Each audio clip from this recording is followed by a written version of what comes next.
You've probably heard the saying that laughter is the best medicine, but did you really believe it?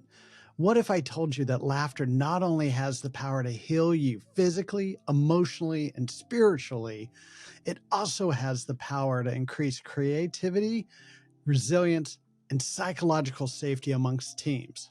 Well, today I'm sitting down with my friend Jess Brain, the certified brain trainer and laughter leader, who has brought all the goods on why laughter is so powerful. What happens is it really breaks down all the barriers.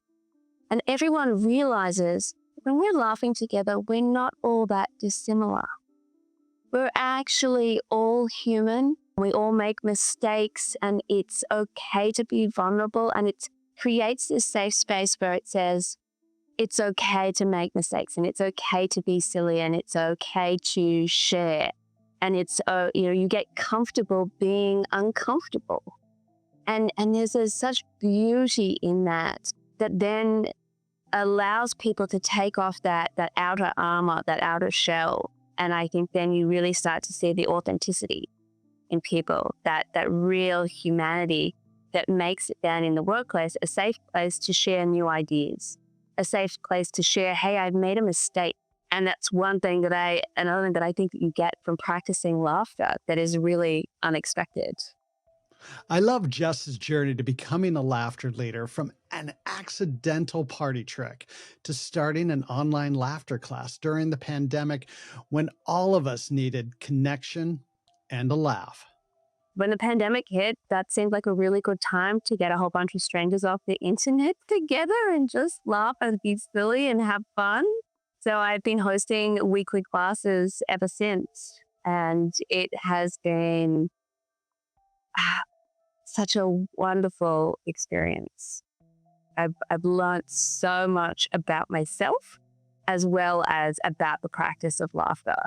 And it's really endless, the amount of positive benefits that you can get from practicing laughter and being silly and playful. By the end of this conversation, I'm sure you will agree, when you laugh, the world will laugh with you. Hi, I'm Roger Kastner, and I'm the host of the What Do You Know to Be True podcast. For over 25 years, I've been working with leaders and teams to co-create pathways to being better versions of themselves. And these conversations are intended to amplify those stories and experiences of people who have done just that. In these conversations, I will talk with ordinary people about their extraordinary skill, their superhero power, and the meaningful impact it has on others. The goal is not to try to emulate or hack our way to a new talent. Instead, the intention is to learn more about their experience with their superpower.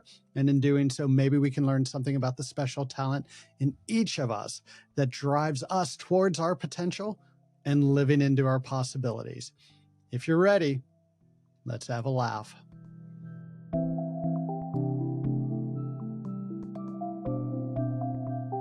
Hey, Jess, thanks for joining me today. I am so grateful that we have this opportunity to chat together.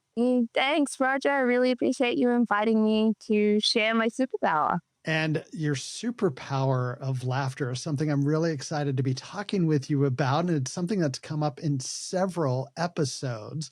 I originally became aware of you from your appearance on the Let's Talk Brain Health podcast with Dr. Crystal Culler, where you shared and shocked me with some of the research about laughter, especially the difference in the rates of laughter between adults and children.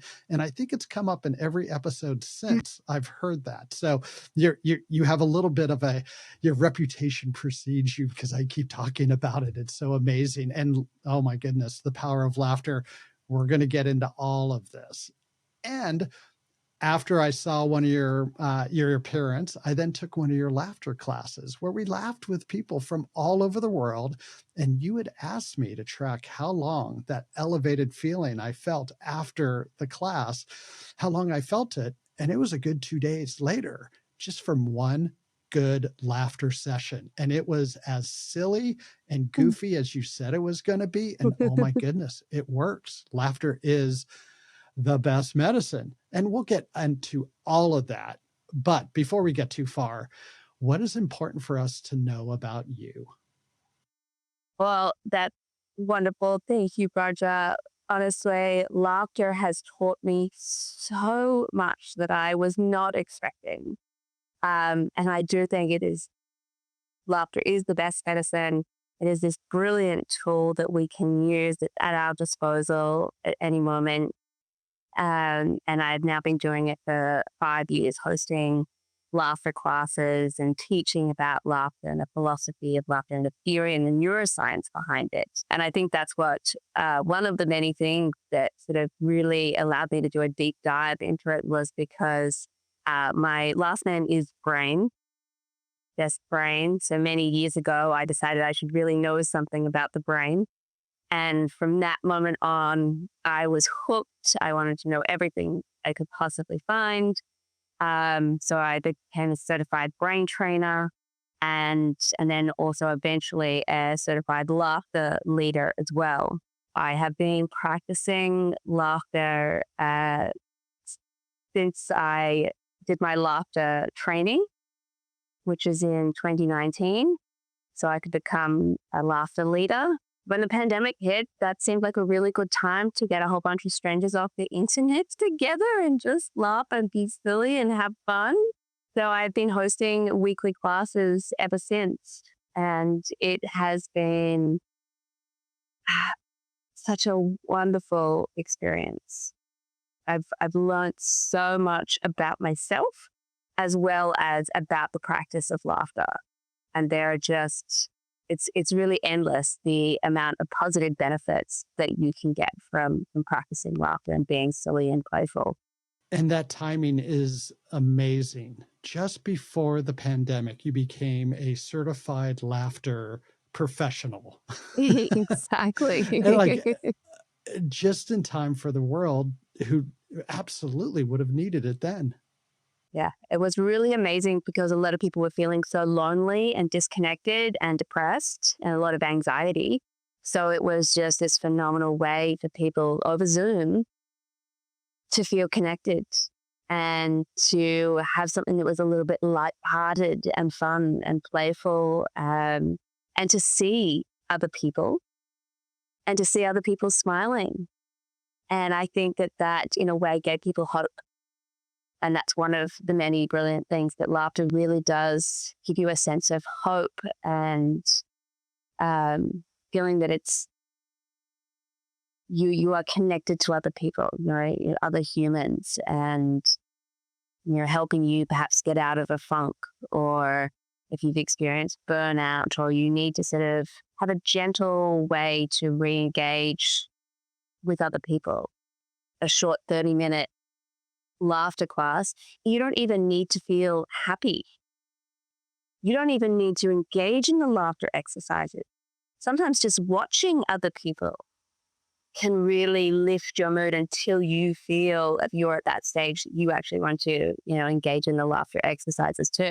It's, I think, part of the human spirit when when there is a crisis, when there is something that goes wrong, we want to be together. And Mm, yet during the pandemic, we were told we can't be together. We have mm, to be apart. And I could see not only bringing people together with the intention to laugh, but having to give people the permission to laugh. It exactly. was probably a little harder to get those classes going during the pandemic than say now, but what a beautiful thing to be able to offer people. Yeah. Well, one thing that really stood out to me was that people said that hearing the laughter made them feel safe. Hmm. And especially hearing men laugh made the women feel safe. And I thought that was really interesting because as I've noticed laughter as we're sort of walking down the street or on public transport, you often hear women laugh in public, or it's more prevalent than men. And I think men perhaps, get a little bit more caught up in the seriousness of life and they don't laugh as often. That's why I really encourage men to show up to the laughter club because predominantly it's about the 85% women. Hmm. And I think that's because women also are a little bit more comfortable being vulnerable and being silly and being playful. But if men could embrace that silliness, I think they'd be more attractive to women. And they would, loosen up and not be so stressed, not be so serious, and perhaps be able to establish a little bit more of a rapport with their colleagues, their family, their little bit of a stronger connection when we embrace the silliness and we embrace being playful. What an interesting observation. I'm often working with teams where there might be a male leader and they're looking for ways to increase a sense of trust, of connection, Mm. and psychological safety. And it would make sense because when you're laughing, you probably are a little bit more vulnerable. You probably are a little bit more human, depending on what you're laughing at. But I could see there being a lot of value in the contribution towards a feeling of safety that you have something to laugh about. Well, the thing is, when you're practicing laughter, you're not telling jokes. So it's not that you are laughing at someone or at something. You are just laughing for the sake of laughter. So that's what really creates this safe space. And when you have in a workplace setting, when you have perhaps a CEO or senior leaders, and they are laughing with the front desk or, the other junior employees, what happens is it really breaks down all the barriers. And everyone realizes when we're laughing together, we're not all that dissimilar. We're actually all human. We all make mistakes, and it's okay to be vulnerable. And it creates this safe space where it says it's okay to make mistakes, and it's okay to be silly, and it's okay to share. And it's, you get comfortable being uncomfortable. And there's such beauty in that, that then allows people to take off that outer armor, that outer shell. And I think then you really start to see the authenticity in people, that real humanity that makes it then in the workplace a safe place to share new ideas, a safe place to share, hey, I've made a mistake. And that's another thing that I think that you get from practicing laughter that is really unexpected. Oh, I love that. Yeah. I mean, it's like when things go wrong, when we make mistakes, let's show we're going to laugh about it to make it Yeah. safe to try new things, to experiment, and not all the other negative reactions that sometimes you get Hmm. to see people have when mistakes are made or where someone does something wrong. If we're showing that laughter is one of those options. Exactly. Rather than perhaps increasing tension or stress, la- learning to laugh about it and then learn from it is the key to really creating a safe space where people's ideas can flourish. And that makes me think about the statistic you shared with Dr. Crystal Color about the difference in the laughter rates of children versus adults. It seems apropos to what we were just talking about. Kids who are constantly learning, the rate at Mhm. which they're learning new things is astronomical compared to Mhm. what us as adults might be, and that might be the part of the reason why the laughter rates are different, or maybe it's the other way around. How do you make sense of, well, first share the stat, share the research, and then how you make sense of it? Absolutely. I love this point as well. The statistics show that children actually laugh about 300 to 400 times a day, whereas adults only laugh about 10 to 15 times a day if we're lucky. So I think it's really interesting what you said about the correlation between laughing and learning. And I really do think that there is something there that needs to be studied, because when we are laughing, not only does it reduce our stress, so our brains can think a little bit more clearly, we become in a flow state, which is where our ideas start to generate a little bit more. And so that's really what is the sweet spot for our brain to be functioning. What I think when I look at laughter and learning and how the brain functions, laughter actually incorporates all these elements, which is the sweet spot to really activate the brain, what the brain loves in order to grow and heal, and regenerate. So that's novelty, playfulness, social connection, and safety. And so when you've got all of those elements combined, just with practicing laughter and this positive energy, our brain really lights up. All different regions of the brain light up. And it allows for the brain to start producing BDNF, brain-derived neurotrophic factor, which is considered the miracle grow for the brain. So helping to generate new brain cells. And also I think that it becomes what I like to consider the fastest and most fun way to protect your brain. It's a neuroprotective exercise. Now, when we get back to the statistics of how often we are laughing and the duration, as adults, we're only laughing for about 3 or 4 seconds at a time. And actually, the science says that that's not enough in order to reap all the health and healing benefits. I often invite people to come to the Laughter Club and they say, oh, no, I don't need to. My partner and I, we're both very funny. I watch a lot of funny movies. I laugh enough. I said, well, that's great. And that's a good start.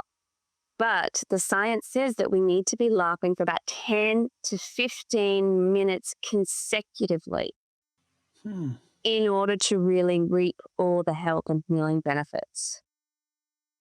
And often when we are laughing, say, at a TV show or a comedy show, we are laughing at someone's joke. And so the joke requires our brain to process that, to find out what's funny about it, perhaps who is the butt of the joke, whether or not it affects me, am I offended by it? So it actually can create a lot of tension and stress, even if that's just subconsciously. Whereas when you are practicing joyful laughter, as I like to call it, there is no butt of the joke. You're just laughing and being silly in this really safe environment. And you just initially sort of fake laugh. And then eventually that leads to real and contagious laughter where your belly aches and your sides hurt. And that's what I think is just so beautiful about the practice of laughter. You get all the health and healing benefits in a safe space. And nobody is the butt of the joke. It's just about having fun. It was years ago when I read some research about humor, because I've been the person who tries to bring humor into the workplace, and maybe the younger Roger would have been making little jokes of other people, and that didn't feel right, and I don't think it had the achieved what I wanted it to achieve. So then I started making myself the butt of my own jokes, and I realized, that kind of encourages other people to make fun of me and only me, and that didn't feel right either. And then I came across this research that said, even if you're using self-deprecating humor, you're signaling to people that they should be making fun of themselves, and they don't feel comfortable with that if they're not the the class clown type like I can play sometimes. So rather than making fun of a target like yourself or anyone else, to make fun of situations, which I don't know how the situation is the butt of a joke, but there's often times that something occurs and we can laugh at that thing that happened. Everyone's in on the joke. Everyone feels like they can participate in the laughter themselves. And as you were just describing, the continuous laughter, it made me think about the laugh class where we were doing pretty goofy things. It was a little bit like goofy improv. And you're right, it would be a little forced laughter at the beginning, but then it's like you can try to fake laugh now, but good luck. You're really laughing because it was so fun. Again, it was about 12 people and we were doing little exercises, and at first it's like, okay, I'm I don't know if I'm okay with being goofy with these strangers. And you just get sucked in, and next thing you know, you're giggling your butt off. And I think that's where you talked about the sweet zone of where the healing, where the power of this comes from. And I felt it. Like I said, it was with me for 2 days. That's amazing. Yeah, I loved how you said that it lingered within you.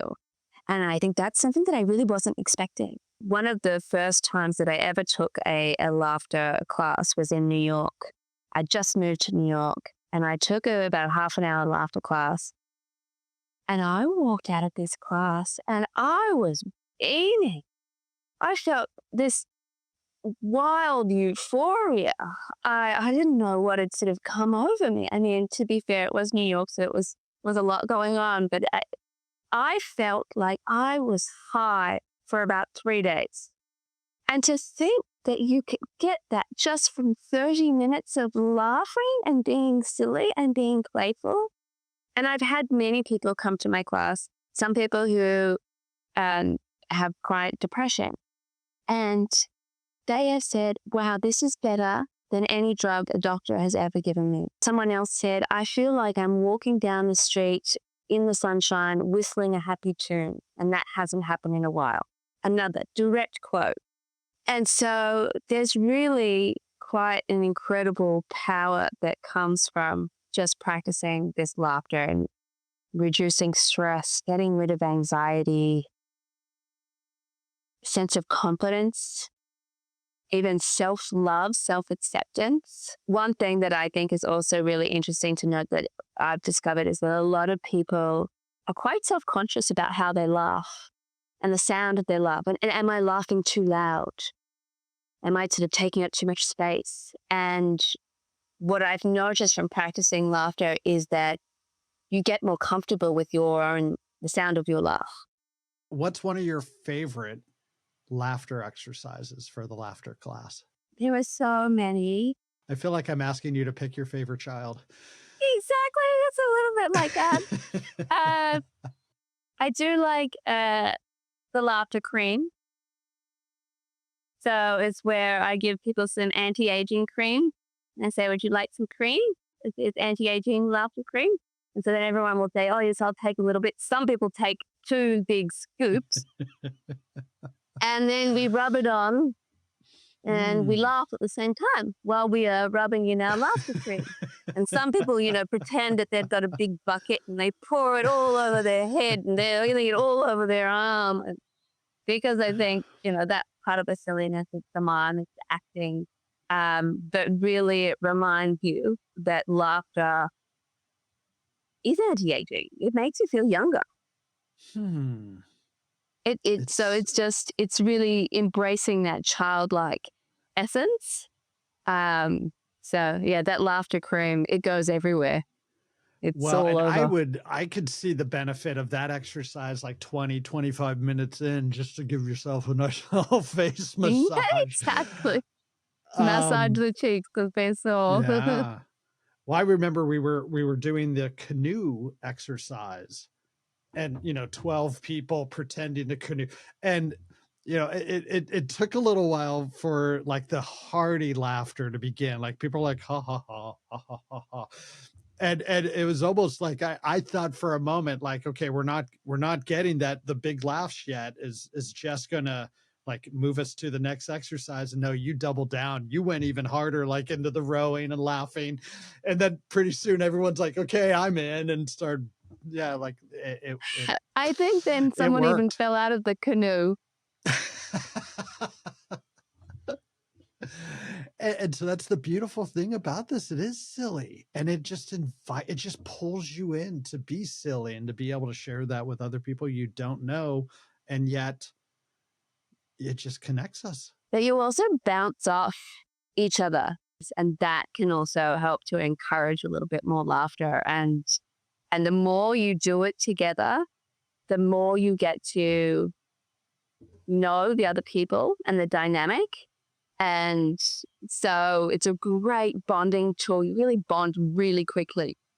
And I think as you get to do that, then you know sort of how someone's going to react, and you're sort of looking out for how they're going to be playful, how they're going to interact with the laughter exercise. So I'm working with a team right now that is trying to increase the level of psychological safety and trust. And we've talked about different exercises, and I'm like, oh no, this is it. And we gotta get everyone laughing together. And maybe the first exercise in every meeting is we do something that just gets people laughing. And how do we make sure they laugh more than that 3 to 4 seconds? How do we get them to keep going in the Exactly. laughter? And then am I going to be brave enough to be the person who just keeps paddling? Like, no, no, no, this is going to be good. This is going to work. And yeah, there's a little bit of like Steve Carell in The Office. Like, am I going to be Yeah, Michael Scott doing absolutely. something that no one else is buying in? But I have faith that I can get people to laugh along with me. Well, that's the thing. Like, it's embracing the silly. And I did have someone turn up to a class and they said, halfway through, they said, Jess, I feel so silly. And I said, that's okay because we all feel silly right now. And that's part of it. Once you get past the, I feel silly, oh my God, we're all being so silly, that's when you can really relax into it and embrace it and have fun and, you know, be a little bit more playful. It's like that's how we know it's working when you feel So silly. so the science says that practicing joyful laughter can help, it tells the body to produce or to encourage the production of T cells. And these T cells are considered the super cells of the body. And they tell the body to produce more antibodies, which kill off all the bad cells, all the cells that are dying, and even cancer cells. And the brilliance about these T cells is that they have memory. So the next time your body has a disease or an illness, these T cells come in and will be like, oh, I remember this. So through laughing, you are teaching your body how to heal in this moment and also in the future. And what I've noticed in the sort of pre-laughter Jess versus the now laughter Jess, embracing this superpower is beforehand, I think I would have noticed sort of the stress and tension sort of start to bubble up. Something happens, this goes wrong, someone's in a foul mood, someone cuts you off, while you're driving. And then I think, it'll all bubble up and get too much, and then you might have an outburst.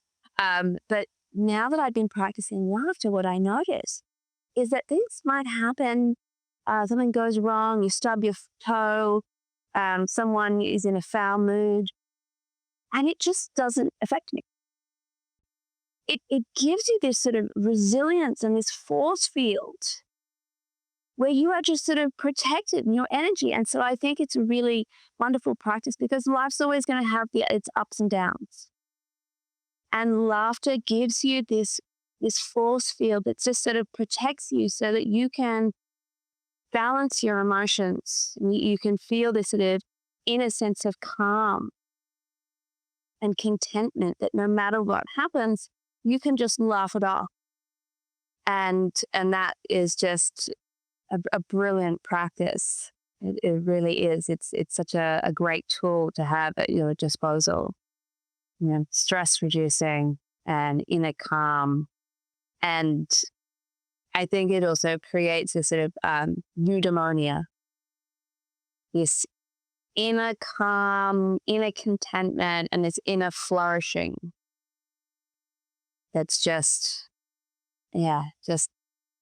beautiful and calming that you get to take with you. It's not just that you feel it just during the class.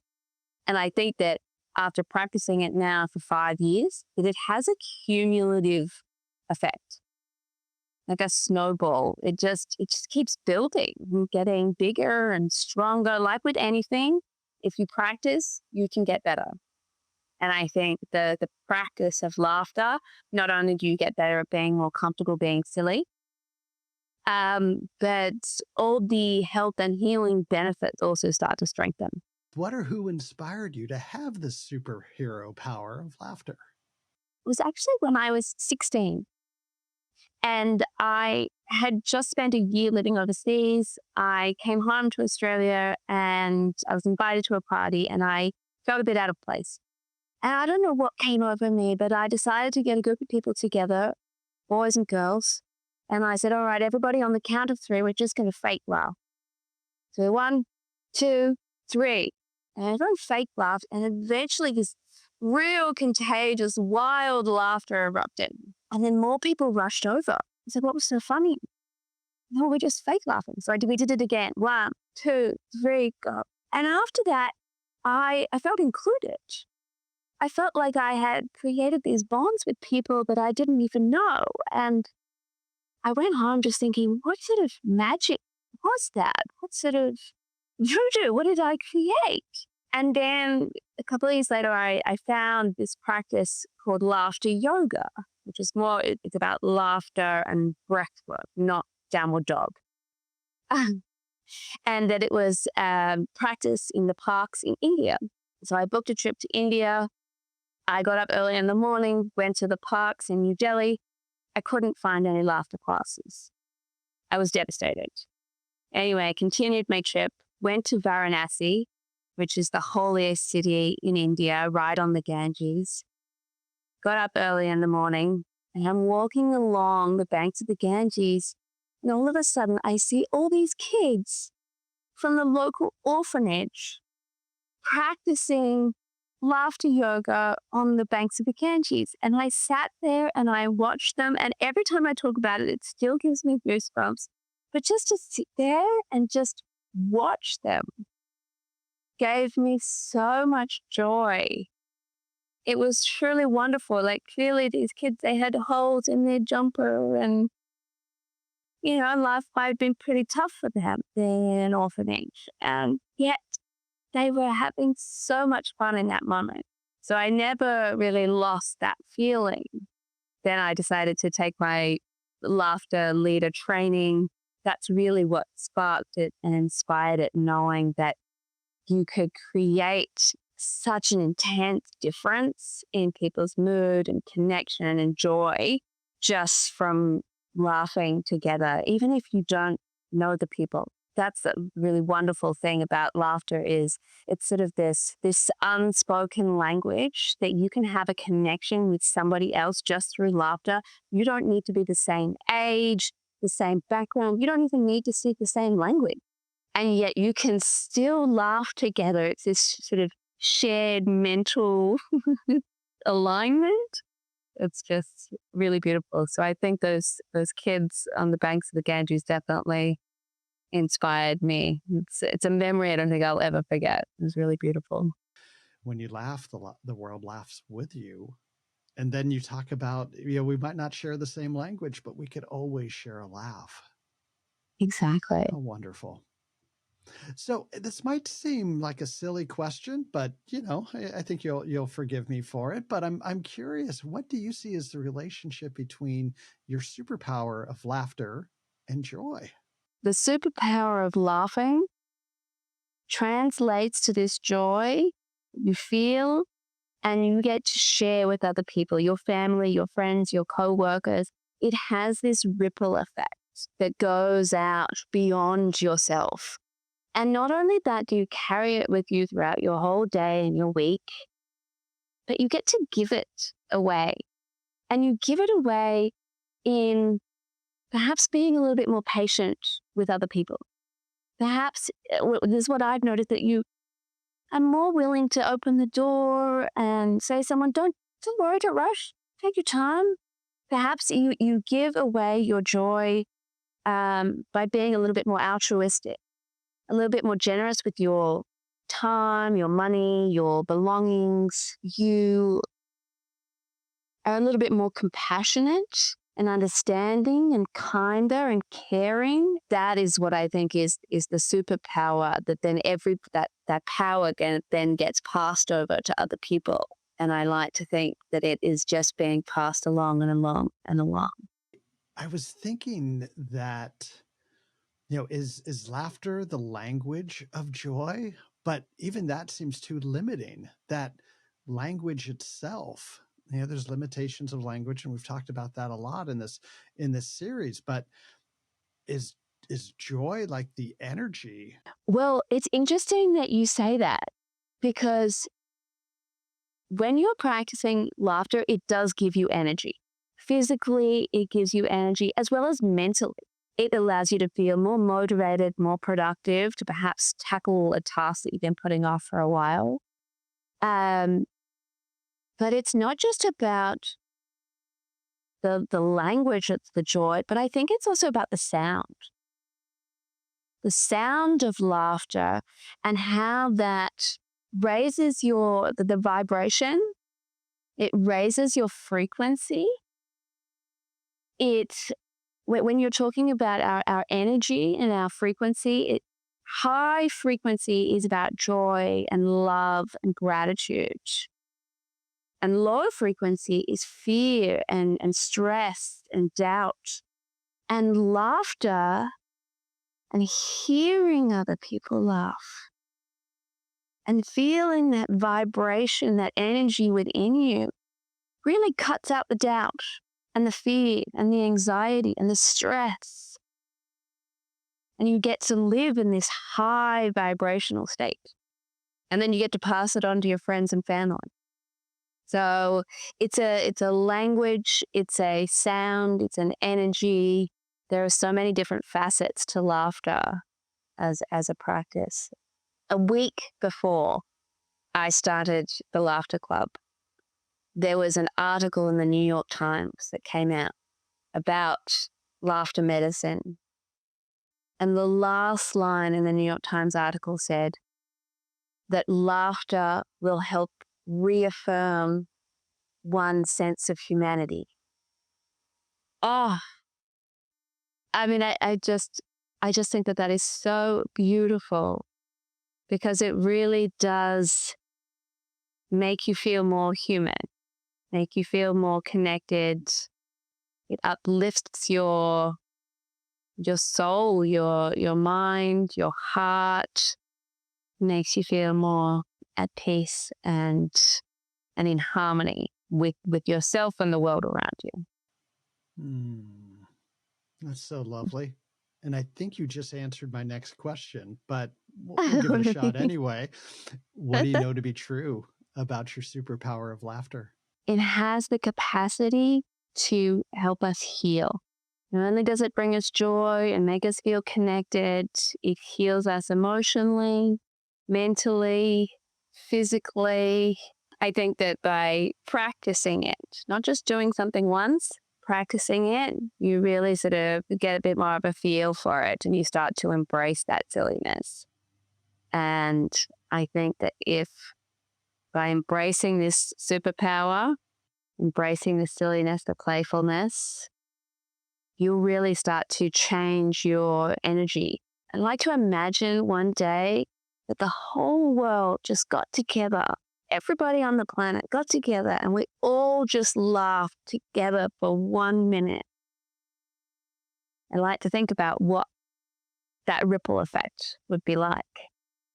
That could be really powerful. So what did you believe early on about your superpower of laughter that you've come to learn to not be true? I guess I wasn't realizing in the beginning all the complexities and all the brilliance of laughter. I really just thought that it would be something fun and silly and it would be mood boosting. But I didn't realize how it brings this vulnerability and getting comfortable with that. Yeah, I really thought that just practicing laughter was just sort of this surface level thing. I didn't realize how powerful it could be to rewire your brain and to really make people kinder, calmer. I've noticed that I'm less reactionary and more contemplative. And I wasn't expecting that. I wasn't expecting this, what I call a force field. This force field that you get from practicing laughter. And it's so wonderful to be living in this bubble. A laughter bubble. Laughter bubble. I love that. So what's next for you and your superpower of laughter? I've been taking laughter actually into the workplace. So I'm going to continue doing that because I think that in the workplace, it can really sort of break down the barriers, reduce tension, allow people to think more clearly and come up with better ideas. Also, looking at taking laughter into hospitals and to cancer wards because I think that that can be really powerful. I know that it can help a lot, and um, people who are struggling tend to really get a lot of benefit from it. It really flips the scale. So um, that's what's on the horizon. And I'm also dabbling at creating a month-long joyful practice program that'll be a live learning 4-week program on the horizon as well. And I'm really looking forward to sharing everything that I've learned in the past 5 years, as well as the practical exercises, which is what I teach in my laughter club, taking that 5 years of learning and putting it into a 4-week program that people can sort of dip their toe in the water and test out what the practice of laughter is all about. If a listener wanted to sign up and learn more about either the laughter classes or sign up for the month-long program that's coming up, how do they follow you? How do they get on your mailing list so you can be in contact with them when the next event's coming up? Absolutely. So on Instagram, it's the Brain Bar, and my website is thebrainbar.com. You'll find all the information there. I also host a weekly laughter class at the moment. I'm considering moving that over into 2 laughter classes a week because I think that the world needs more laughter. And I have so many laughter exercises, and I like to come up with new laughter exercises each week. That is a personal challenge that I set myself up for. And I think now that I've been doing this for 5 years, I'm always pushing the envelope a little bit and testing it out. Saying, how far, what can we laugh about today? And really, there's not much in this life that you couldn't laugh about. Hmm. And I highly recommend signing up for the class and taking it, like you said, taking it at least once, if not twice, because it's just too infectious. You will end up laughing. And like, it's not only has so many brain benefits, but I think it's a good core workout. And it's also going to like really stretch Absolutely. out the muscles in your face. It's a workout for sure. It's an aerobic workout. Absolutely. And people call it the cheek gym. Um, because afterwards, your cheeks hurt, your stomach muscles hurt. You know, it is a core exercise. That's No, a aerobic it's for real. exercise. Yeah, deep breathing. Yeah. So Jess, are you ready for the lightning round? Yes, please. Okay, fill in the blank. Laughter is. The best medicine. I love that. Who in your life provides laughter for you? My friends and my friends' kids. So when I get to be Auntie Jessie. Is there a practice or routine that helps you grow, nurture, or renew your ability to laugh? I'm just laughing at my own questions. Honestly, I think it's the practicing laughter on a regular basis, but also because throughout the week I am constantly thinking about what could be a new laughter exercise. And then I am rehearsing on my own. And so then I make myself laugh while I'm rehearsing. And then I get excited about how I'm going to share it in the group. So I laugh a little bit more. Then I share it in the group. I laugh some more. And then after the class, I also laughed about how we all laughed about it together. So Hmm. it's, there's a lot of laughter throughout the whole week just by creating these new laughter exercises and testing them out. Is there ever too much laughter? I'm just getting the idea of Definitely like not. you come home from Definitely. work and you're just like, that's it, no more laughter. I think there's a time and a place. Mm. But I think that a lot of the time laughter can really help us get over our ills or any sort of pain or any sort of thing that we're struggling with. This might be another question that I'm going to laugh at myself for, but let's try this one. Is there a book or movie that you recently watched or read that you would recommend that has laughter as a theme? I read this book last year called The Internet is a Playground. And I picked it up in one of those sort of library cafes, and I could not stop laughing. I had to buy the book. I mean, everyone in the cafe was staring at me. I could feel their eyes on me because I was laughing out loud. I just couldn't help it. That the internet is the playground, and it's basically about this guy who writes down how he trolls people on the internet. And it's just laugh out loud funny. He's a journalist, and I think he just started this in his spare time. And that is a book that definitely made me laugh, as well as there's this other book that I picked up many years ago. And again, I read it while I was in a diner, and I was laughing out loud. And I heard this couple next to me, and the woman said, "What's she laughing about?" And the husband turned to her and said, "I think she's reading a book." And there's a book that says what not to say. And it's a list of like what not to say to a police officer, what not to say to your mother-in-law, what not to say at the beach. And it's another book that I regularly refer to as, if I need an extra little giggle, what not to say in certain situations.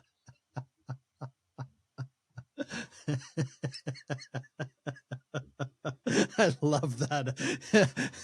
This couple having this conversation. They're sort of play by play. I believe she's reading a book. She be a